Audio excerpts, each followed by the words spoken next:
Hello. Welcome to another episode of Executive Talk. My name is Maurice Washington. I want to welcome all those who are watching on Facebook Live, on YouTube, or watching on live TV.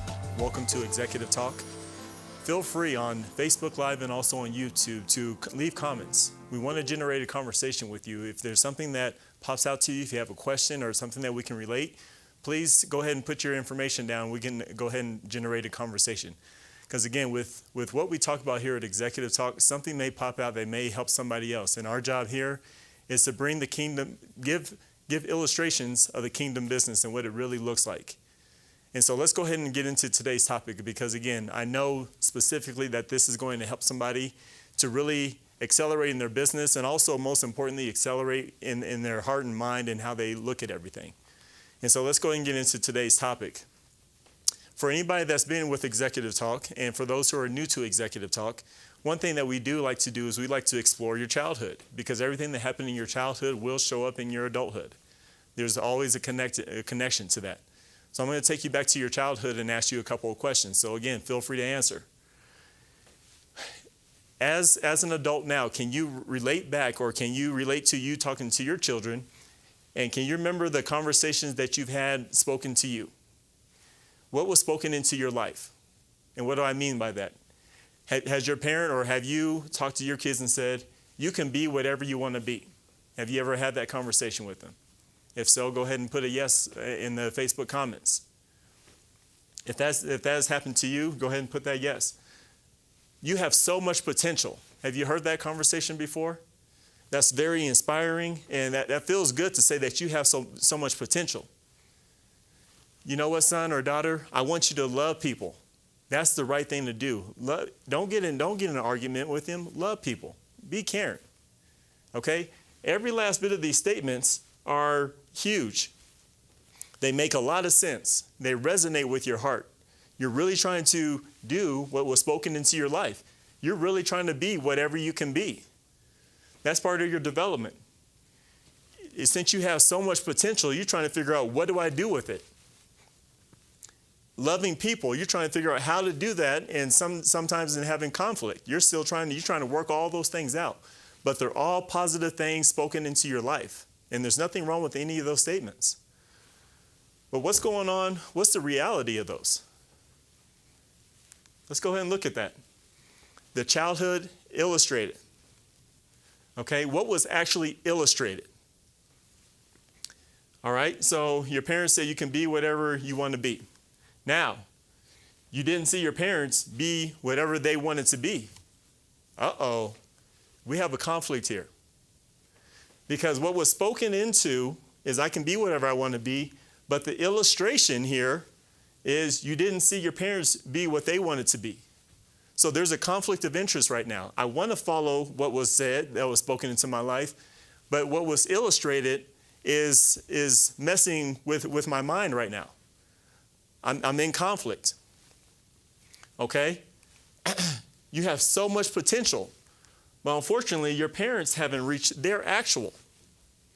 Uh-oh, another point of conflict. You heard something spoken into your life that you have so much potential, but when you looked up to see what was happening with your parents, what was illustrated, they haven't actually reached where they were supposed to be. There's another level of conflict there. Parents told you to love people. Now, you saw your parents cuss people out. So let's think about that, road rage. Okay? Or you heard your parents go off on somebody over the phone, or one of their friends, or be mean. So your parents told you to love people, but now you saw the illustration of something completely different, so you're trying to figure out this love thing. Is that what love is? So you're in conflict as a child, and this becomes part of your childhood, and it streamlines into your adulthood. And so my question to you, which one had more impact? Was it what was spoken into, or is what was illustrated have more impact? Go ahead and leave your comments on Facebook or on YouTube and let me know what you think. That's what we're getting into today. What are you illustrating? Because I'm submitting to you today as a business owner, whatever you're illustrating is showing up in so many different arenas that you have no control over. Okay, the same issues and the same thing that you probably saw maybe even as a child is something that you're currently illustrating, whether you wanted to do it or not. It just becomes part of your illustration because that's all you know that was illustrated. And so what are you illustrating? So when you're developing your business and you're trying to make all this money and you're trying to get all this wealth or whatnot, what is illustrating on your way to the place that you're trying to go? So let's go ahead into scriptures and let's talk about this.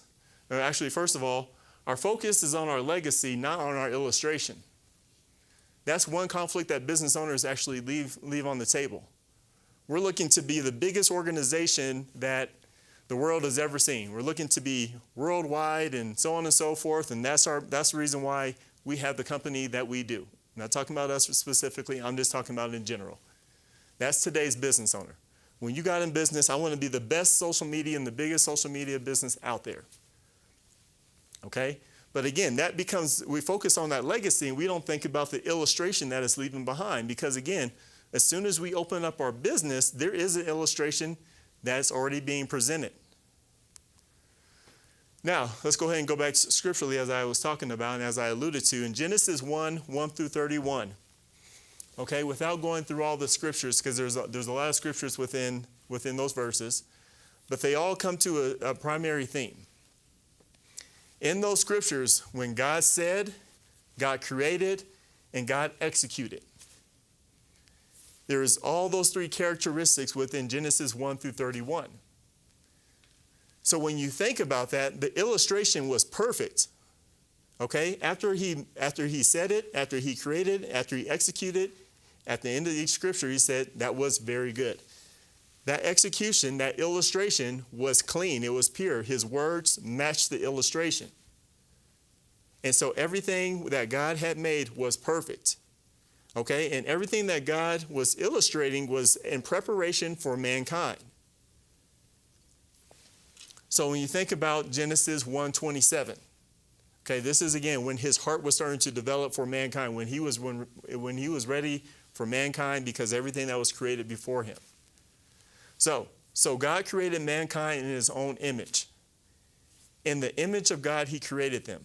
Male and female, he created them. So I want you to think about that scripture. In our last show, Illuminating the Darkness in Your Business, we talked a lot about the image. God is looking for his image. And with that image comes the illustration of what it comes down to. God didn't create anything without having the illustration of what it was supposed to do. Today we can see the illustration of God's gift of what he created in the very beginning. So when God created mankind in his own image, he expected a specific illustration to be landed here from mankind. Genesis 2:19 through 20 talks about, now the Lord God had formed out of the ground all of the wild animals and all the birds in the sky. He brought them to the man to see what he would name them. And whatever the man called each living creature, that was his name. So the man gave names to all the livestock, the birds in the sky, and all the wild animals. Why is that important?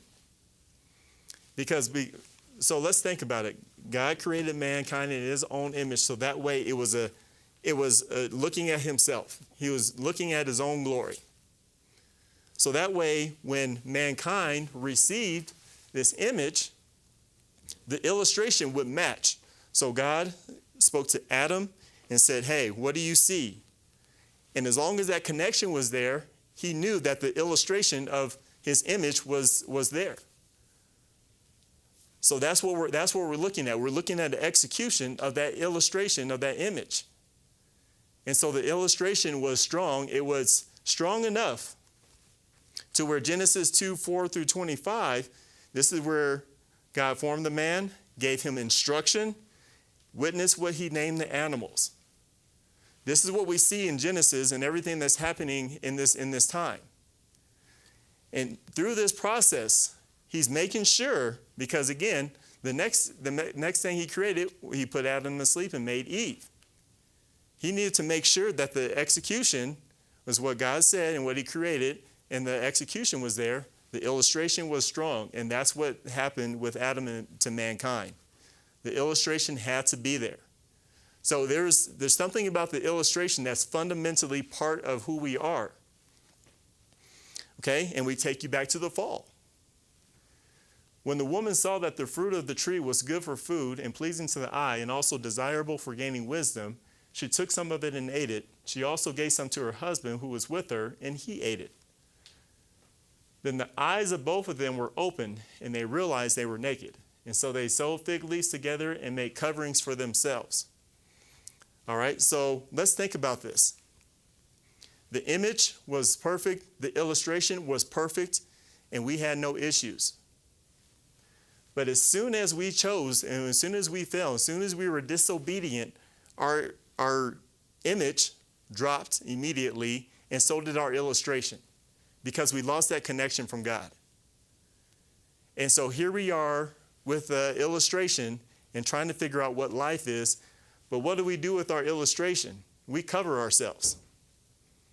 Okay? There's a lot going on with us as people when our illustration is off. And when it's fallen, when we have a fallen image, we have a fallen illustration of everything that we do. And what do people respond to the most? What do your clients respond to? Why do they do business with you? Are they happy because of your name? Do they want to do business with you because your name is John? No. There's something about your illustration that is because of your product and also your illustration that's drawing them in. And your illustration, above all else, is what keeps people stayed with you. So, John 10:10, the thief only comes to steal and to kill and destroy. We have to make sure that we understand what the enemy's job was here. Again, remember, in the scriptures, he wanted to become our father. He wanted to become our illustration. In the whole time that God, and before the fall, God was our illustration. So because of that illustration, our lives were perfect. We had no shame when we were naked. But as soon as we were disobedient, we had shame, and guess what? The enemy has altered our presentation, so then our illustration, so that means we covered ourselves. So when we talk about the thief only comes to steal and kill, what did he steal? He stole our image. Okay, and what did he destroy and kill? Our illustration. So everything that we did from there led to death. Did you know? The longer you're away from God, the more his illustration and image is foreign to you. I want you to think about that for a minute. The longer you're away from God, the more his illustration and image becomes foreign to you. So the longer we're going throughout our business, the longer we're going throughout our life, without understanding what that illustration is, we're operating off an illustration that's fallen, that's lower than our standard of what God's life that he had for us. So again, remember that, because again, the longer you're away, you're thinking that you're doing okay. So I want you to understand this. Once the image is compromised, so is the illustration. There's a whole thing that's going on behind the scenes when your image is not what it's supposed to be, because everything that you're illustrating does not fit. So now, once your illustration is compromised, so are your words. So now you're a CEO of a company and your illustration is compromised. What do you think is happening to the office around you? Do you think people are responding to your words? Do you think people are responding to your illustration also? Do you think that's leaving an impact? These are things to think about in this particular show. I want you to really get your mind set on the illustration and what the impact is. And here's the real illustration. I want you to think about this, and this is what happens in our fallen ways. When you're a CEO of the company, and where you're just as a person and as a CEO, if you're operating through this, and this is what is happening in your office space if you have employees, or this is just what's happening to you, and could be happening in your household as a solopreneur. But think about this. If you're having an issue with your relationship with God, then this heart condition right there is by itself. What that creates for mankind is what's called lawlessness. We see it in the Bible all the time, but lawlessness. That means there's no law governing that person. So when there's no law governing a person, and they're just kind of doing whatever they think is best, then what's the next law that's going to govern them? That law becomes self-righteousness. In that self-righteousness becomes where you find your idolatry. Every form of idolatry starts to hang loose with that person. So, let's think about it. Is there any thought to the actions you leave behind if you're lawless? I want you to actually answer that. Is there any thought? You can say no, which is true, but also the other answer is think about it a little bit deeper. And I would say yes. This person does have thought to the actions. In self-righteousness, you actually, everything that you think you do, you think you're leaving some kind of, because again, you're operating off your own law. So you're still illustrating something, but you're also illustrating your self-righteousness. And that illustration of that self-righteousness is, now for everybody else that's seeing you and that's looking at you, there's a problem with your illustration. People are having your problem. Have you ever had that person, have you ever seen that person, you said, does that person even know what they just did and what they left behind? So as a business owner, when you're going out to do meetings and you're doing your thing, there could be people and chatter behind your back saying, that person's cool and everything, but I don't understand. Do you feel a little uneasy with that person? Well, what's happening is your illustration is leaving a certain mark on people's to person's sight and appearances. They're looking at you like, I don't know where everything is landing with that person, but their illustration is off. That illustration leaves a mark on your business. It's bigger than the goals and dreams that you have on your business because your illustration is right now. And the places that you're trying to go within your business, well, it requires your illustration to be a certain way. And now what we have seen on earth is we've seen people's illustration not be lower than even subpar, but we still see them get to a certain place in this world. And so that's death illustration showing itself, trying to say that it's okay to actually operate this way. That's lawlessness saying it's okay to be lawless. Okay, that's the problem with illustration, that we're still seeing people move forward and not having a subpar illustration and move forward. That will lead only to more death. And where is the scripture to prove that? Proverbs 14:12. There is a way which seems right unto a man, but in the end is the way of death. There is a way of your illustration that if we keep on going in this way when it comes to business ownership, and we operate from this place and the mental place of self-righteousness, well, there is a way that is leading us to death. This illustration is cutting off ties with people and blessings. It's actually even drawing the wrong portion to you. It's drawing the wrong clientele base to you. It's drawing things that you don't want to have with you, but that's how death does. It will make sure that you feel like you're connected. So let's think about Romans 8:7. And so when we spoke about this self-righteous and this idolatry and this mindset that happens to this person, it's because, again, it's not the heart that's involved, it's just the mind in this circumstance. So the mind governed by the flesh is hostile to God. It does not submit to God's law, nor can it do so. So when you say, does that business owner not even know what they're doing and what they're leaving behind? Why would they even think that's okay? Why would they think that illustration is okay and not even have any remorse or would not even apologize for what they left behind? What is that? How does that work? Well, their mind is governed by the flesh. And if their flesh is under self-righteousness, then everything that they're doing, again, to them is correct. And so as business owners, if we're operating in this way, there is a part of us that we don't see any issues of what we're doing. All we see is our mind governed by our flesh. And something about the flesh is the flesh leaves hypocritical illustrations. Your words don't have to match your feet. Your words don't have to match your actions when your mind is governed by the flesh. So you can say, well, I did the right thing. I mean, I was just trying to do this. Well, that's your mind governed by the flesh, because again, the flesh will not allow you to see, because that's lawlessness. It won't allow you to see your shame. That's the worst thing about the flesh. It will protect you from your own shame.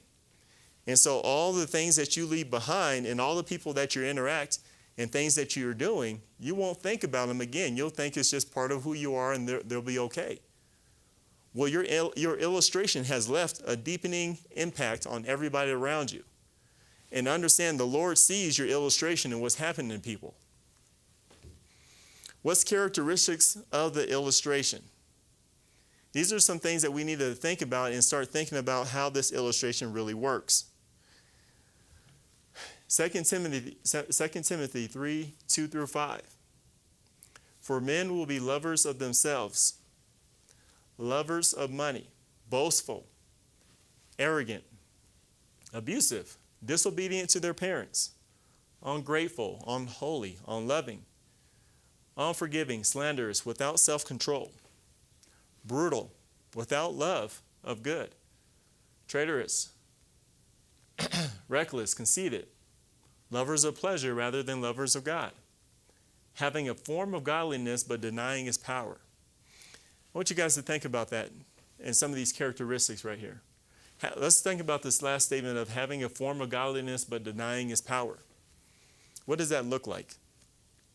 That looks like our average business owner, our average person as a whole. Because a form of godliness says, oh yeah, I love everybody, but not operating in this power. So there's a form of godliness through my mouth and what I'm saying. So I'm illustrating what godliness looks like, but my feet are saying something completely different. So brutal, without love of good. Let's think about lovers of money. So there comes a place, again, when your relationship with God, it's not strong. Well, what happens is we become lovers of something. So lovers of money. So when we operate in that place, our illustration becomes very arrogant and abusive. Because first of all, we are focused so much, and our illustration will come off that way. We're focused so much on money because our love of money is there, that we may come off arrogant and abusive. So what that means is all of your illustration that you're leaving behind, people feel the sting of your love for money, all your characteristics of this illustration. Okay? People are aware of that and they feel it and they know it. They may not put a name to it. They may not understand what it is, but they felt something after doing business with you. And so if your illustration is this way, again, it's leaving a mark. So when you're trying to grow your business and you're looking at, well, where's my clientele base? Or why did I run into so many thorns and thistles within my clientele base? Well, your illustration is drawing in something that's bigger than you.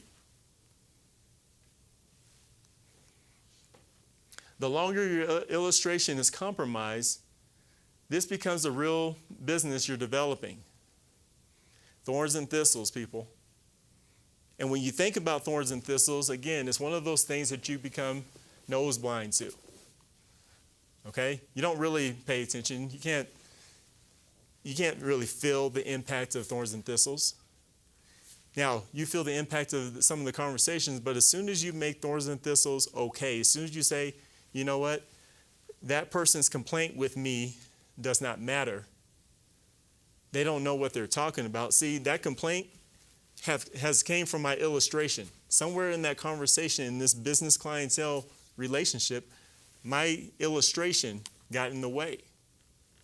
When you find conflicts within your office, if you have employees, there's something going on with your illustration because you may be asking for some work ethic from your employees. You can tell an employee, well, they just don't understand. They don't really care about the business as much as I do. If they are matching your illustration, and that's the thing about the hypocritical part of that relationship.